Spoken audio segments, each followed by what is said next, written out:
నిష్కామ కర్మని ఆచరించి కర్మని ఆచరించడమే నా పని, కర్మ ఫలంతో నాకు పని లేదు అనుకుంటూనే ఈ కర్మఫలం యావత్తును భగవంతుడు సమర్పించడం ఒక పద్ధతి అయితే,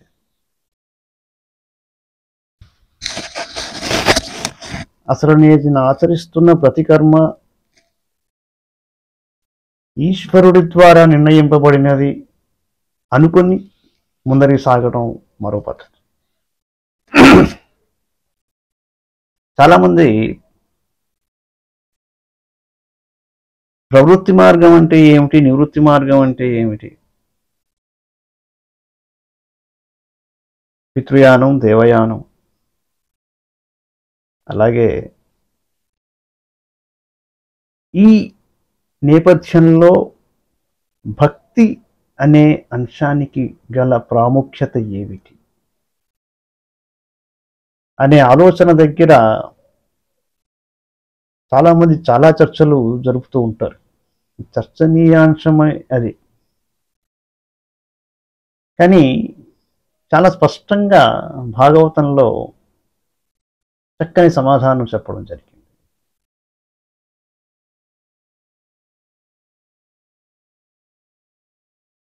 వ్యాసం వ్యాసకరం వందే మునిం నారాయణం స్వయం యతః ప్రాప్తకృపా లోకా లోకా ముక్తా కలేర్గ్రహాత్ యస్య తుండాచ్యుతశ్చ్యుతో రాజతేయం రసాత్మకః తమచ్యుతకథా కుంజే సుకూజంతం శుకం భజే.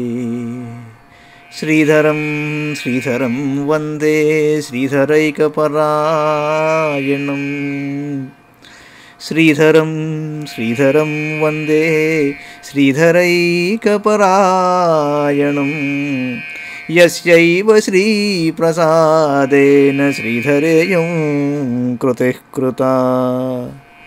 రాధా భక్తిర్హరిర్జ్ఞానం తాభ్యాం యా చ సమన్వితా.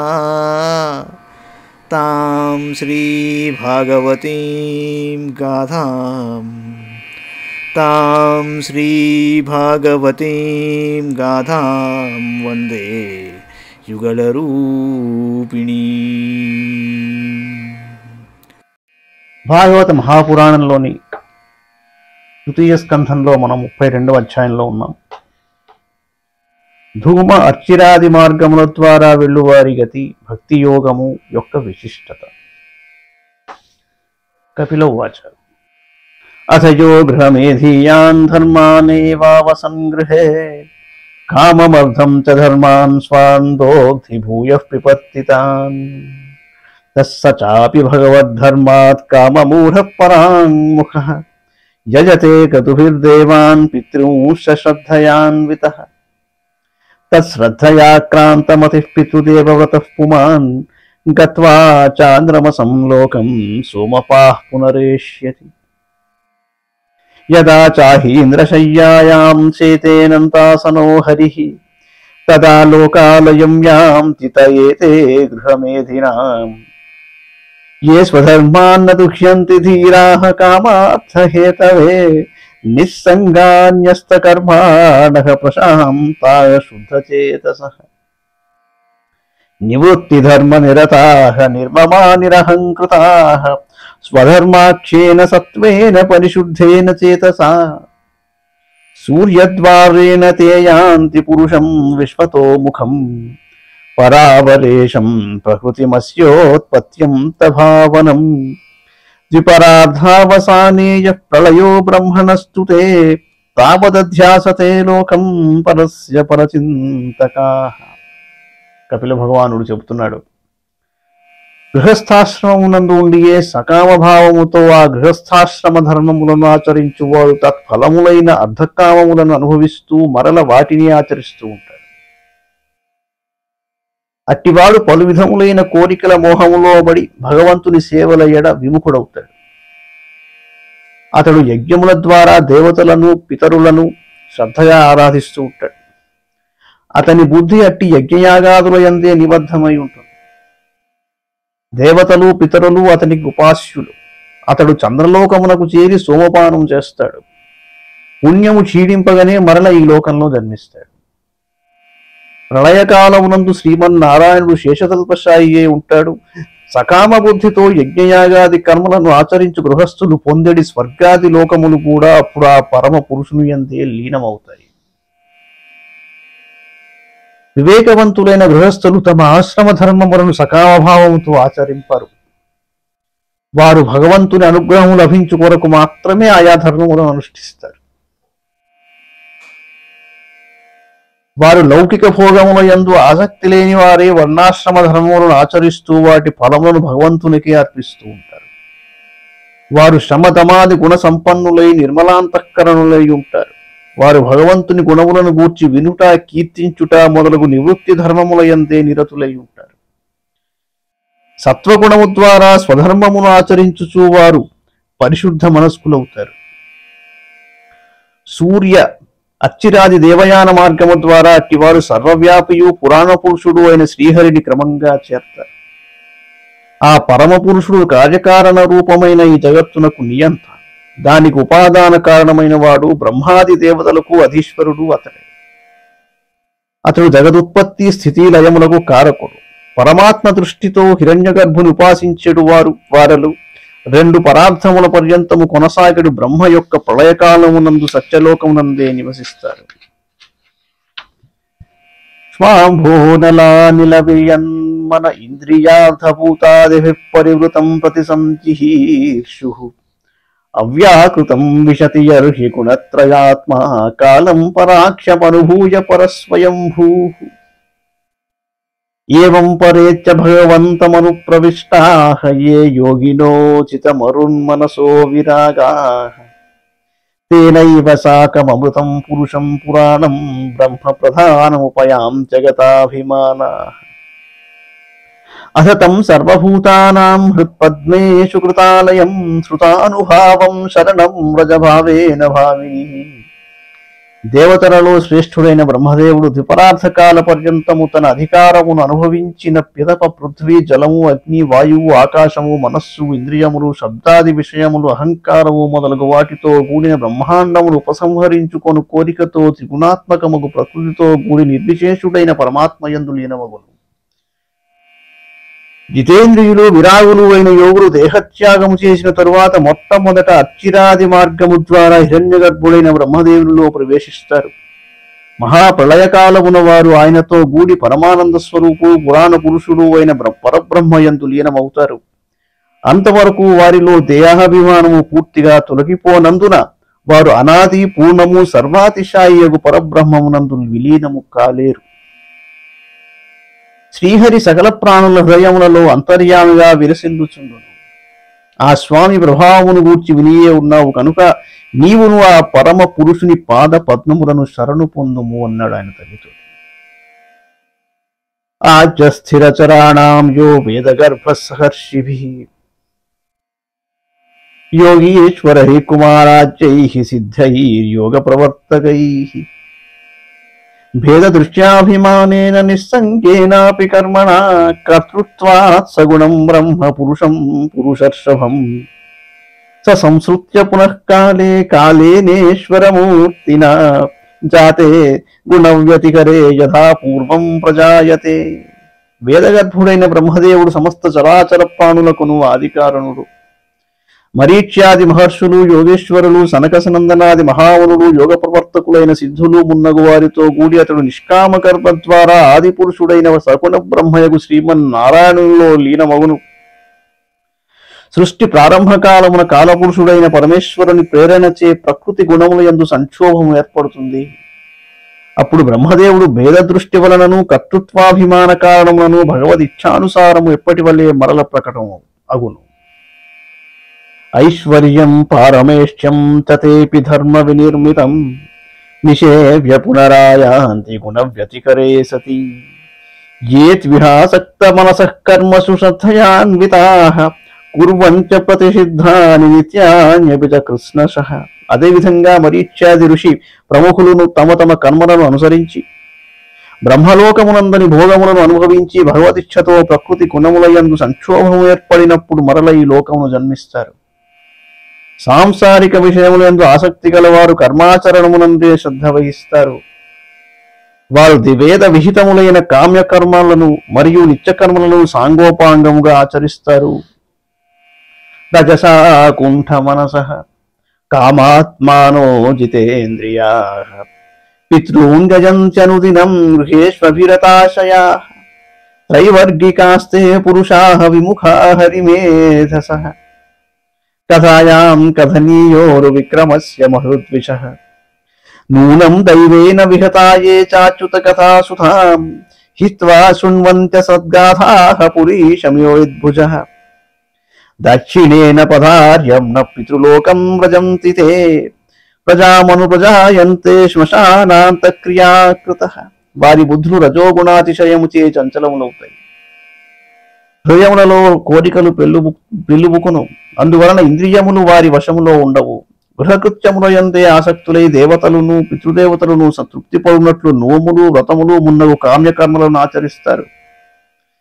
వారు ధర్మార్థ కామములయందే ఆసక్తులవుతారు. అందువలన అత్యంత శక్తిమంతుడు సంసార బంధములను త్రుంచివేయువాడు అయిన శ్రీహరి యొక్క శ్రవణానందకరములైన కథలయందు వారు విముఖులవుతారు. అంటే మీరు చేస్తున్నది పుణ్యకర్మలే అని మీరు అనుకుంటుంటారు. నోములు వ్రతాలు రకరకాల స్తోత్రాలు పారాయణలు చేస్తూనే ఉంటారు. నాకు అది కావాలి అని చేయడం వేరు. ఇలా బాగుండాలి అలా బాగుండాలి, వాడి జ్వరం తగ్గాలి, వీళ్ళ వివాహాలు అయిపోవాలనుకుంటూ నేను చాలా గొప్ప పనులు చేసేసుకుంటున్నాను అనుకుంటూ ఎన్నో వ్రతాలని ఆచరించేస్తూ ఉంటారు. నియమాలు తోరాలు కట్టేసుకుంటారు. ఎవరో గురువు గారు ఏదో చెప్తూ ఉంటారు, అవన్నీ తీసుకుని 24 గంటలు ఏదో ఒకటి. కానీ ఒక విషయం అందరూ మర్చిపోతున్నారు. హరిగుణ మణిమయ సరములు గళమున శోభిల్లు భక్తకోటులిలలో తెలివితో చెలిమితో కరుణగల్గి జగమెల్లను సుధా దృష్టిచే బ్రోచువారెందరో మహానుభావులు అందరికీ వందనములు అంటాడు చాగయ్య. విష్ణు కథ అన్నది వీటన్నిటికంటే 1000 లక్ష కాదు, 1,000,000 రెట్లు గొప్పది. భాగవతంలోని సారాంశం అది. విష్ణు కథ యొక్క ప్రశంస వినడం చదవడం, వాటి పట్ల అనురక్తి ఎప్పుడు కలుగుతుందయ్యా అంటే మీరు ఖచ్చితంగా నివృత్తి మార్గంలోకి వచ్చినప్పుడే కలుగుతుంది, లేకపోతే కలగదు. ఇది అక్షర సత్యం. మామూలుగా సదాచారం, ఏదో సంప్రదాయం, ఏదో గొప్ప గొప్ప నియమాలు పాటించడం, అర్చనలు చేయడం, యజ్ఞయాగాదులు చేయడం, లేకపోతే నోములు ఆచరించడం, ఏదో ఒక గ్రూప్లో కూర్చుని రకరకాల స్తోత్రాలు చేయడం, నేను కూడా బ్రహ్మాండమైన పుణ్యకర్మలను ఆచరిస్తున్నాను అనుకోవడం ఒక ఎత్తు అయితే, మీకు విష్ణు కథలను వినాలని అనిపిస్తున్నదా అనిపించడం లేదా అనే ఒక పరీక్ష మీరు పెట్టుకోవాల్సిన అవసరం ఉంటుంది. లేదండి ఆ కథల పట్ల అందరూ చెప్పేదే మేము ఎప్పుడో వినేసాం అనుకుంటున్నారు అనుకోండి, మీరు చేస్తున్న పుణ్యకర్మలన్నీ వ్యర్థమే. మీరు సాధన మార్గంలో లేరు, ప్రసాధన మార్గంలో ఉన్నారు. చాలా చక్కగా క్లియర్గా చెప్తున్నారు. దైవానుగ్రహమునకు దూరమైన ఈ దురదృష్టవంతులు పూర్వజన్మ సుకృత ఫలముగా మానవ జన్మ లభించినను, లభిస్తుంది మానవ జన్మ, భగవత్ కథామృతమును గ్రోలుట మాని శూకరాదులు అశుద్ధమును భుజించినట్లు హేయమైన సాంసారిక విషయములనే అమితాసక్తితో ఆలకిస్తూ ఉంటారు. గర్భాధానము మొదలు అంత్యేష్టి వరకు సంస్కారములను అన్నింటినీ విద్యుక్తముగా ఆచరించు సకామ కర్ములు ధూర్మ మార్గమున పితృలోకములకు చేరతారు. తరువాత తమ సంతానమునికే మరల సంతానమే జన్మిస్తారు. తతస్తే క్షీణ సుకృతాః పునర్లోకమిమం సతి పతంతి వివశా దేవైః సద్యో విభ్రంశితోదయాః. తస్మాత్రం సర్వభావేన భజస్వ పరమేష్ఠినం తత్కులాశ్రయయా భక్త్యా భజనీయ పదాంబుజం వాసుదేవే భగవతి భక్తి యోగ ప్రయోజిత జనయత్యాశు వైరాగ్యం జ్ఞానం యద్బ్రహ్మదర్శనం యదాశ చిత్తబద్ధేషు సమేష్వింద్రియ వృత్తిభిః స విగృహ్ణాతి వైషమ్యం ప్రియమప్రియమిత్యుత స తదైవాత్మనాత్మానం నిస్సంగం సమదర్శనం హేయోపాదేయరహితమారూఢం పదమీక్షతే. తల్లి, పితృలోక భోగములను అనుభవించుటతో వారి పుణ్యములు అన్నీయును అయిపోతాయి. అంతటా అతడి దేవతలు వారిని భోగానుభవములకు దూరమునొచ్చి నెట్టేస్తారు. అప్పుడు వారు అస్వతంత్రులై మరల భూలోకములనే పడిపోతారు. అందువలన నీవు సకల లోకములకును ఆరాధ్యములైన శ్రీమన్నారాయణుని పాదపద్మములనే నమ్ముకొనుము. త్రికరణ శుద్ధిగా భక్తి శ్రద్ధలతో మనస్సు లగ్నమునర్చి వాటిని భజింపుము. షడ్గుణైశ్వర్య సంపన్నుడైన వాసుదేవుని యందు అనన్య భక్తి కలిగియున్నచో సాంసారిక విషయముల యందు వైరాగ్యము మరియు బ్రహ్మ సాక్షాత్కారమును గూర్చడి జ్ఞానము శీఘ్రముగా లభిస్తుంది. చూడండి, వాసుదేవే భగవతి భక్తి యోగ ప్రయోజిత జనయత్యాశు వైరాగ్యం జ్ఞానం యద్బ్రహ్మదర్శనం. షడ్గుణైశ్వర్య సంపన్నుడైన వాసుదేవుని యందు అనన్య భక్తి కలిగియున్నచో సాంసారిక విషయముల యందు వైరాగ్యము మరియు బ్రహ్మ సాక్షాత్కారమును గూర్చడి జ్ఞానము శీఘ్రంగా లభిస్తుందండి. సకల పదార్థముల యందు పరమాత్మయే వ్యాపించియుండును. అందువలన అవి అన్నియును సమానములే. తమ తమ ఇంద్రియ వృత్తులలో గల భేదముల కారణముగా కొన్ని ప్రియముగాను కొన్ని అప్రియముగాను తోచును గాని బ్రహ్మజ్ఞానము గల వ్యక్తి సమభావ స్థితిని కలిగియుండుట వలన వస్తువులన్నీయును సగుణ బ్రహ్మస్వరూపముగానే కనపట్టును. మహిమాన్వితమైన ఇట్టి స్థితికి చేరిన వ్యక్తి సర్వత్ర భగవత్స్వరూపమునే దర్శిస్తాడు. జ్ఞానమాత్రం పరం బ్రహ్మ పరమాత్మేశ్వర పుమాన్ దృశ్యాదిభిః పృథగ్భావైర్భగవానేకైయతే. ఏతావానేవ యోగేన సమగ్రేణేహ యోగినః యుజ్యతేభిమతో హ్యర్థో యదసంగస్తు కృష్ణశః. జ్ఞానమేకం పరాచీనైరింద్రియైర్బ్రహ్మ నిర్గుణం అవభాత్యర్థరూపేణ భ్రాంత్యా శబ్దాదిధర్మణ. యథా మహానహం రూపస్త్రీవృత్పంచవిధస్వరాట్ ఏకాదశ విధస్తస్య వపురండం జగద్యతః.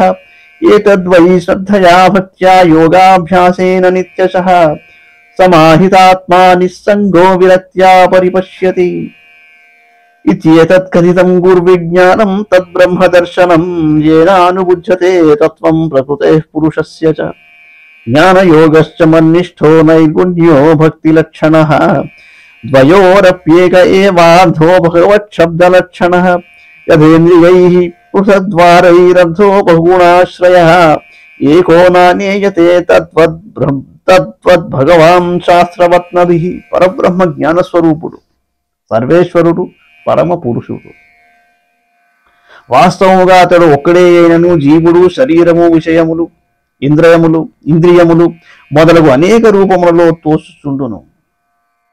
సంపూర్ణ సంసారమునందు రవంత కూడా ఆసక్తి లేకుండుటయే యోగులకు వారి యోగ సాధన ద్వారా లభించినట్టు ఏకైక అభీష్ట ఫలము. నిర్గుణ బ్రహ్మము జ్ఞానస్వరూపుడు, అద్వితీయుడు. కానీ బాహ్య దృష్టి యందు ఆసక్తి గల ఇంద్రియములకు శబ్దాది ధర్మములు గల వస్తువుల యందు భ్రాంతి చే పెక్కు రూపములలో గోచరించును. భావములోన బాహ్యమునందు గోవింద గోవింద అని కురువే మనస అంటాడు అన్నమయ్య. అంటే కళ్ళు మూసుకుని మీరు లోపలికి ధ్యానం చేస్తే భావములో ఒక్కసారి అనంతం, నిర్గుణ స్వరూపం, జ్ఞానానందమయం దేవం. కనులు తెరచి అత్యావతారమూర్తులలో ధ్యానించినప్పుడు సగుణ స్వరూపం. అంచేత విష్ణువుని అవతారములే సకల దేవతలు, అఖిల దేవతలు అంటాడు. ఆ స్వరూపాలన్నీ ఆ విధంగా కనిపిస్తాయి. అలా కాదయ్యా, హరిలోనివే బ్రహ్మాండంబులు అన్నాడు ఆ కీర్తనలో. చాలా బాగుంటుంది. బ్రహ్మాండాలన్నీ హరిలోనివే అనగానే ఆయన సగుణ స్వరూపుడు ఎలా అవుతాడు? ఈ బ్రహ్మాండాలన్నీ ఒకరిలో ఉండాలి అంటే బ్రహ్మాండాల్ని దాటి దానికి అతీతంగా అనంతుడు ఉండాలి. అంచేత బాహ్యములోన భావములోన బాహ్యమునందును అనగానే రెండు మాటల్లో రెండు విషయాల్ని బలి అన్వయం చేశాడు అన్నమయ్య. అలాగే మహత్తత్వము, త్రిగుణాత్మకమైన అహంకారము, పంచమహాభూతములు, 11 ఇంద్రియములు అనునవి చైతన్య స్వరూపుడైన పరమాత్మ సంయోగము వలన జీవుడు అని పిలువబడుచున్నది. ఇది పరమాత్మ యొక్క వ్యష్టి రూపం. అది అలాగే మహత్తు మొదలగు 24 తత్వములతో కూడిన జగత్తు ఆ పరమాత్మ యొక్క సమిష్టి రూపము.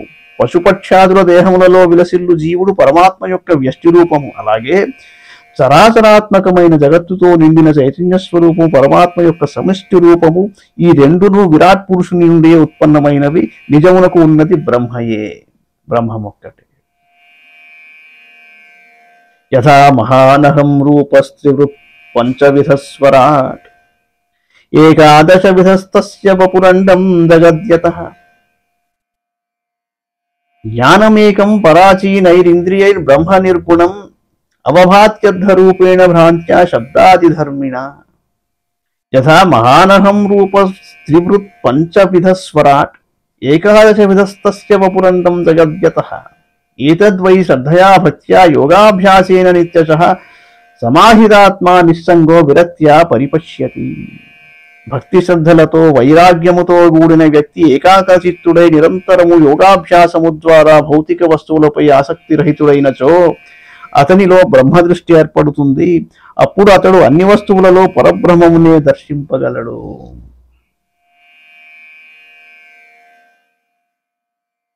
ఇత్యేతత్ కథితం గురువిజ్ఞానం తద్బ్రహ్మదర్శనం యేనానుబుధ్యతే తత్వం ప్రకృతే పురుషస్య చ జ్ఞానయోగశ్చ మన్నిష్ఠో నైర్గుణ్యో భక్తిలక్షణః ద్వయోరప్యేక ఏవార్థో భగవచ్చబ్దలక్షణః యథేంద్రియైః పృథగ్ద్వారైరర్థో బహుగుణాశ్రయః ఏకో నానేయతే తద్వద్ భగవాన్ శాస్త్రవత్మభిః. బ్రహ్మ సాక్షాత్కార సాధన రూపమైన జ్ఞానయోగమును నీకు వివరించానమ్మా. దీని ద్వారా ప్రకృతి పురుషుల యొక్క యథార్థ రూపము అవగతమవుతుంది. నిర్గుణ బ్రహ్మను గూర్చి తెలుపు జ్ఞానయోగము, భగవంతుని ఎడగల భక్తి యోగము అను రెండింటి ఫలము ఒక్కటే. ఈ రెండింటిలో లేని ద్వారా సాధన చేసినను భగవత్ప్రాప్తి సిద్ధించును. ఈ రెండింటిలో దేని ద్వారా సాధన చేసినను భగవత్ప్రాప్తి సిద్ధిస్తుంది. శబ్ద స్పర్శ రూప రసగంధాది గుణములకు ఆశ్రయమైన ఒకే పదార్థము వేర్వేరు ఇంద్రియముల ద్వారా వేర్వేరు రూపములలో గోచరించున్నట్లు శాస్త్రముల యొక్క వేర్వేరు మార్గముల ద్వారా ఒకే భగవంతుడు అనేక విధములుగా గోచరిస్తాడు. క్రియయా క్రతుభిర్దానైస్తపస్వాధ్యాయ దర్శనైః ఆత్మేంద్రియజయేనాపి సన్యాసేన చ కర్మణాం యోగేన విధాంకేన భక్తి యోగేన చైవ హి ధర్మేణోభయసిద్ధేన యప్రవృత్తి నివృత్తిమాన్ ఆత్మతత్వావబోధేన వైరాగ్యేన దృఢేన చ ఈయతే భగవానేభిః సగుణో నిర్గుణస్వదృక్.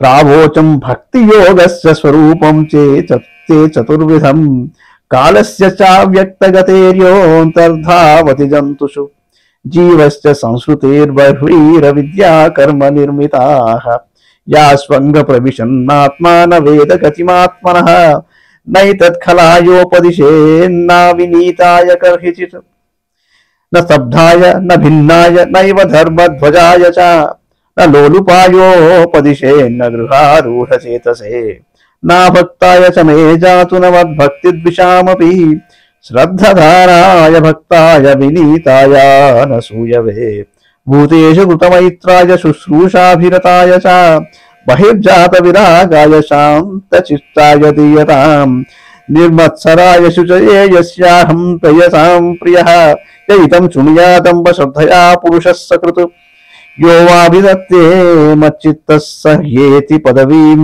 చ మే.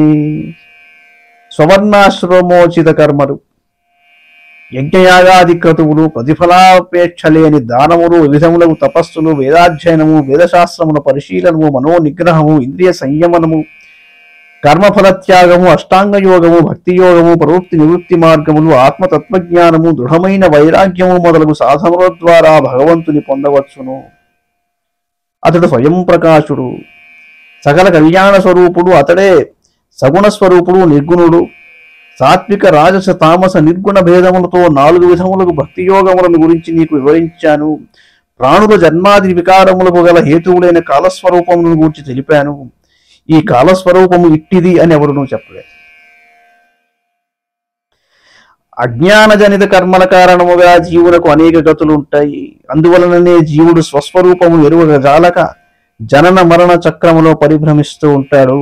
నేను నీకు తెలిపిన ఈ జ్ఞానోపదేశమును దుష్టులకు, వినయ విధేయతలు లేనివారికి, మూర్ఖులకు, దురాచార పరులకు, కపట ప్రవర్తన గలవారికి, విషయలోలులకు, దేహ గేహముల యందు ఆసక్తి గలవారికి, నా భక్తులు కాని వారికి, నా భక్తులను ద్వేషించు వారికి అన్నడును బోధింపరాదు. శ్రద్ధాళువులకు, భగవద్భక్తులకు, వినయశీలులకు, ఇతరులను దోషదృష్టితో చూడని వారికి, సకల ప్రాణుల ఎడ మైత్రీభావము గలవారికి, గురు సేవాతత్పరులకు, భౌతిక విషయములపై అనాసక్తులకు, శాంత చిత్తులకు, అసూయాపరులు కానివారికి, నిర్మల చిత్తులకు, నన్ను పరమ ప్రియతమునిగా భావించు వారికి దీనిని తప్పక ఉపదేశింపవలెను. కొంతమందికి చెప్పొద్దు అన్నాడు,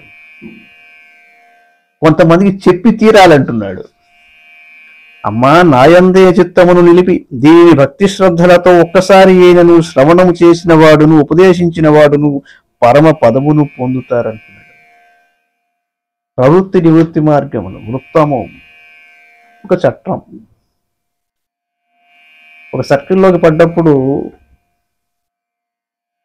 ఆ సైకిల్తో పాటుగా అలా వెళ్ళిపోవటం ఒక మార్గం, ప్రవృత్తి. దాన్ని అనుసరించి నివృత్తి, దాంట్లో ఉంటూనే దానికి విరుద్ధంగా ఉండడం. ఇదంతా నేను ఈశ్వరుడి సంకల్పం వలన వచ్చాను కాబట్టి, ఈశ్వరుని సంకల్పం వలనే దీనిలోంచి బయటికి వెళ్ళిపోతాను కాబట్టి, ఈశ్వరుణ్ణి ఆరాధించుకుంటూ ఈ కర్మలన్నీ ఆయన ప్రేరణ వలనే జరుగుతున్నాయని భావిస్తూ నివృత్తి మార్గంలోకి చేరే విధానం ఒకటి. మామూలుగా పుణ్యం, పురుషార్థం అనుకుంటూ ప్రవృత్తినే అలా ఎంచుకుని ఆ సైకిల్ ద్వారానే లోపలికి వెళ్ళిపోతూ అలా అలా తిరగడం అదొక మార్గం. ముఖ్యంగా కచుడు, దేవయాని, శర్మిష్ఠ ఈ కథ, మృత సంజీవిని విద్య, శుక్రాచార్యుడు, ఇదంతా పితృయానం, దేవయానానికి సంబంధించిన విషయం. ఆవిడ పేరు కూడా దేవయాని. యయాతి శర్మిష్ఠ దేవయాని ఇద్దరితో సంగమిస్తాడు. మొత్తానికి కొడుకు దగ్గర నుంచి యవ్వనాన్ని వెనక్కి తీసుకొని, సరే ఆ కథ అంతా మీరు విన్నదే. కానీ ఇక్కడ ప్రధానమైన అంశం ఏమిటంటే, ఇంద్రుడు ప్రశ్నించాడు, ఏమయ్యా, ప్రస్తుతం భూమి మీద నీలాగే యజ్ఞయాగాదులు చేసిన వాళ్ళు ఎంతమంది అన్నాడు. నాకు తెలిసి ఎవరు లేరండి, నేనే అన్నాడు. దొరికిపోయాడు ఆయన. వెంటనే నీవు స్వర్గానికి పనికిరావు, పోవతలకి అన్నాడు. వెంటనే అర్థం చేసుకుని తప్పైపోయింది అని ఒక్క వరం ప్రసాదించున్నాడు. అదేమిటి అంటే, సాధు సత్పురుషుల సాంగత్యంలో నేను ఉండేట్టుగా ఆశీర్వదించుకున్నాడు. వెంటనే ఆయన దౌహిత్రుడి దగ్గరికి వచ్చాడు. భగవంతుడి చర్చలు, భగవంతుడి కథలు వింటూ మరల తిరిగి స్వర్గాన్ని పొందాడు. ఏమిటి దీంట్లో సూక్ష్మం? భగవంతుడి కథలు, ఆయన మహిమలు వినడం అన్నది, బ్రహ్మదేవుడు గోపికల్ని, గోపాలుని, గోవుల్ని అన్నింటినీ తీసుకువెళ్ళి గుహలో దాచేసినప్పుడు ఆయనకు అర్థమైంది ఏమిటయ్యా అంటే, నాయన వీళ్ళంతా నీ సృష్టియే. ఆయనలాగానే శ్రీకృష్ణుడిగానే కనిపించారు వాళ్ళంతా. కాబట్టి నీ మహిమలను, నీ గాథలను వింటూ జీవితాలని వికసింపజేసుకుంటున్నారయ్యా అంటాడు ఆ బ్రహ్మదేవుడు. అంటే విష్ణు కథల యొక్క మహిమ వీటన్నింటినీ అధిగమించింది. అది తెలుసుకోవడం చాలా ప్రధానం. అంచేత మీరు ప్రవృత్తి మార్గమైనా నివృత్తి మార్గమైనా భగవంతుడి పట్ల భక్తిని ముందర కోరుకోవడం చాలా మంచిది. అది ఎలాగా అంటే వినరో భాగ్యము విష్ణు కథ, అంతే. చాలా చిన్న షార్ట్ కట్ అండి. దీంట్లో పెద్ద ఏదో గూఢము లేదు, రహస్యము లేదు. ఇది శ్రీమద్భాగవతే మహాపురాణే పారమహంస్యాం సంహితాయాం తృతీయ స్కంధే ద్వాత్రింశోధ్యాయః.